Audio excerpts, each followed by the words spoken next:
কি উদ্দেশ্য আপনাদের এই প্রোগ্রামটা? আজকে আমরা যে ব্লক প্রেসিডেন্ট আছে অল ইন্ডিয়া হিউম্যান রাইট কাউন্সিলের ডক্টর চঞ্চল শাহ, উনি আজকে প্রোগ্রাম অর্গানাইজ করেছে। এটা basically all India human right council যে আছে, আমরা মানবাধিকারের জন্য আমরা কাজ করছি। যে লোক আছে ওরা যে ফান্ডামেন্টাল রাইটস আছে ওনার জন্য কাজ করছি, কি ওনাকে কীরকম যে জাস্টিস আমরা দিতে পারো। আর যা লোক লোকের উপরে যেরকম অত্যাচার হচ্ছে, যে ওনার যে রাইটসটা ডিসলভ করছে, তাই এগেন্সে আমরা মানবের জন্য আমরা এখানে কাজ করছি। আজকে আমাদের সেন্ট্রাল কমিটি পুরো ন্যাশনাল টিম এসেছে অলমোস্ট।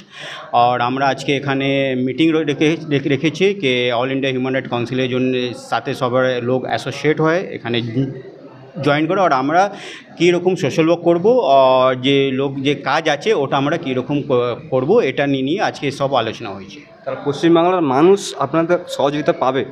একদম। আমি খুব কনফিডেন্স আছে কি ওয়েস্ট বেঙ্গলে যে লোক আছে, যে কমন পিপল আছে, ওরা আমাকে সাপোর্ট করবে, অল ইন্ডিয়া হিউম্যান রাইট কাউন্সিলে সাপোর্ট করবে।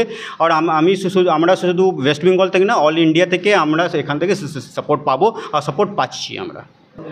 ওটা আমরা এখান থেকে আমরা অলরেডি সার্ভে করছি যে শ্রমিকের উপরে যে অত্যাচার হচ্ছে যে ডিফারেন্ট স্টেটে, এটা বিষয় নিয়ে আমরা অনারেবল সুপ্রিম কোর্টে আমরা যাব।